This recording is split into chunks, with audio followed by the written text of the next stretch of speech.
जय माँ काली। कैसे हैं आप सभी लोग? मेरे चैनल शिव शक्ति में आप सभी का स्वागत है। आज हम बात करने जा रहे हैं चक्रों पर। ठीक है, चक्र क्या होते हैं, कौन कौन से होते हैं। देखिए, पहले के जो ऋषि मुनि होते थे वो अपनी आंख बंद करते थे तो अब वो सब कुछ देख लेते थे। इस दुनिया में हमें दिख रहा है वो भी देख लेते थे, जो नहीं दिखता है उसे भी देख लेते थे। तो क्या ये सिर्फ जो टीवियों में हम लोग अक्सर सीरियल्स में देखते थे, क्या वो सच है या झूठ है?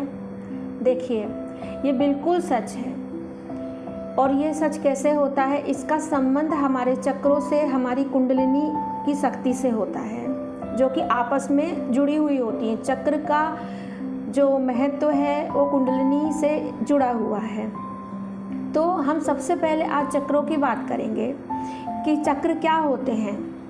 ठीक है, चक्र जो होते हैं ये हमारे शरीर में जैसे एक कहते हैं ना, एक ऐसी सोई हुई ऊर्जा होती है जिसे हम मंत्र जाप से जगा सकते हैं और हम वो बहुत सी चीज़ों का अनुभव कर सकते हैं जो एक नॉर्मल इंसान जो अपनी कुंडलिनी जागृत नहीं कर पाया है या नहीं मंत्र जाप करता है, जिसके चक्र जागृत नहीं हुए हैं, वो अनुभव नहीं कर सकता है। ऐसी कई चीज़ें हम अनुभव कर सकते हैं।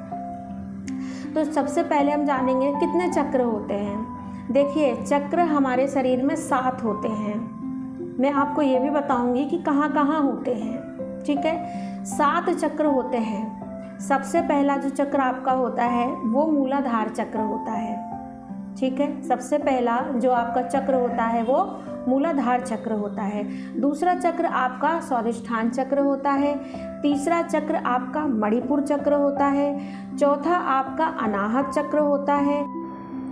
अनाहत चक्र के बाद आपका विशुद्धि चक्र आ जाता है। विशुद्धि चक्र के बाद आपका आज्ञा चक्र होता है और आज्ञा चक्र के बाद सबसे जो लास्ट वाला चक्र होता है वो सहस्त्रार्थ होता है। ठीक है, अब ये चक्र कहाँ होते हैं, इनका महत्व तो क्या होता है हमारे शरीर में? ये चक्र हमारे शरीर में ऊर्जा का स्रोत होते हैं। हमारी भावनाएं, हमारी इच्छाएं, हमारे मन में जो चल रहा है, ये सारी चीज़ें हमारे कहीं ना कहीं चक्रों से जुड़ी हुई होती हैं। तो सबसे पहले हम बात करेंगे कि ये चक्र कहाँ होते हैं। देखिए, सबसे पहला जो मूलाधार चक्र होता है, ये चक्र हमारे बैक में पीछे के साइड सबसे नीचे होता है। जब हम बैठते हैं आसन पे तो सबसे पहले हमारे जो धरती होती है उसके टच में हमारा मूलाधार चक्र ही आता है।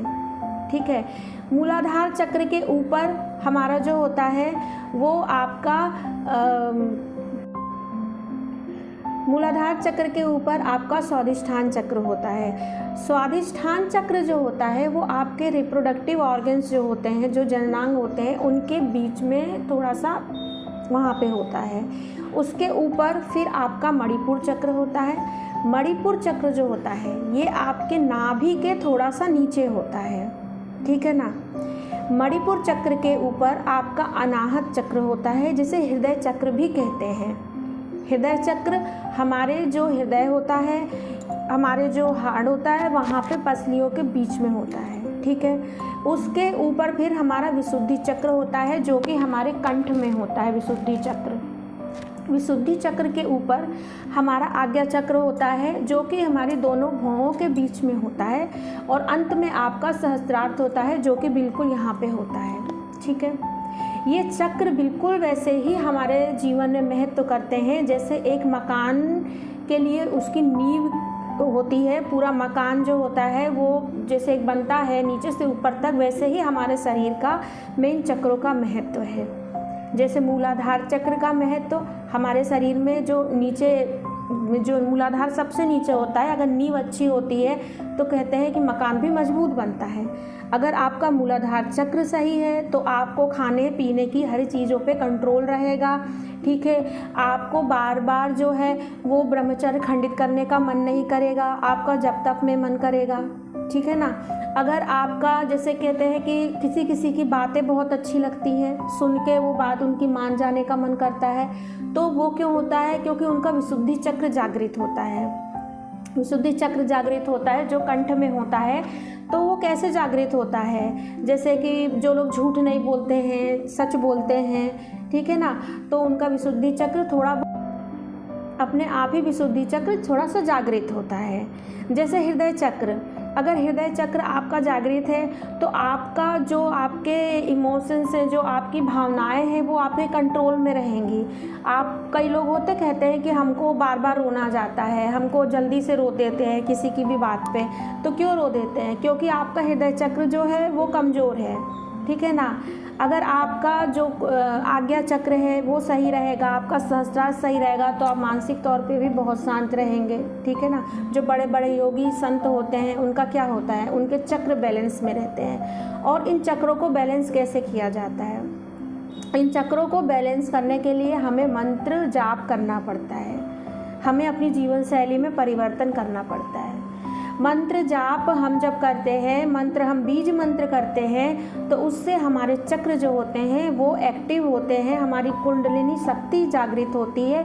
और जैसे जैसे चक्र जागृत होते हैं हमारे शरीर में हमें महसूस होता है, हम मंत्र करते हैं हमें झंझनाहट लगती है, हमारा शरीर आगे पीछे, जब ऊर्जा नीचे से ऊपर जाती है तो आपको बहुत कुछ महसूस होगा। सर भारी होगा, सर घूमेगा, उल्टी जैसा मन होगा, आगे पीछे आप हिलेंगे डुलेंगे, ये सारा ऊर्जा के प्रभाव से होता है, ठीक है ना। आप अगर मंत्र जाप कर रहे हैं तो आपके ऊपर एक एनर्जी जो कि जिसे आप देख नहीं पा रहे हैं लेकिन आप महसूस ज़रूर कर पाएंगे उस एनर्जी को, उस एनर्जी के फ्लो को, वो सारा जो चीज़ें होती हैं ये चक्र जागृत होने से होती हैं। और ये होता है मंत्र जाप ध्यान, इनसे होता है। तो कहते हैं कि क्या होता है मंत्र जाप और ध्यान से? सिर्फ हमें भक्ति मिलती है। तो भक्ति के साथ साथ हमें कई चीज़ें ऐसी मिलती हैं, कई चीज़ें आप देख सकते हैं जो आपके साधारण लोगों के बस का नहीं होता। तो ज़्यादा से ज़्यादा आप मंत्र कीजिए, आप अपने चक्रों को भी जागृत कीजिए। चक्र जागृत होंगे तो आपका बहुत सारी चीज़ें जो हैं आपकी बॉडी में भी बैलेंस हो जाएंगी और आपकी लाइफ में भी बैलेंस होगी। हम चक्र के बारे में और बात करेंगे और जानकारी मैं आपको चक्र के बारे में दूंगी। अगर आप चाहते हैं तो एक एक चक्र के बारे में आपको पूरी डिटेल में मैं आपको बताऊंगी। तो अगर आप जानना चाहते हैं तो आप मेरे चैनल को लाइक एंड सब्सक्राइब ज़रूर कीजिएगा। मेरी जो वीडियो हैं उन्हें आप शेयर कीजिएगा। आपके एक लाइक करने से जो मोटिवेशन मिलता है उससे और मन होता है अच्छी अच्छी जानकारी देने का। तो मेरे चैनल को लाइक एंड सब्सक्राइब ज़रूर कीजिएगा। जय माँ काली।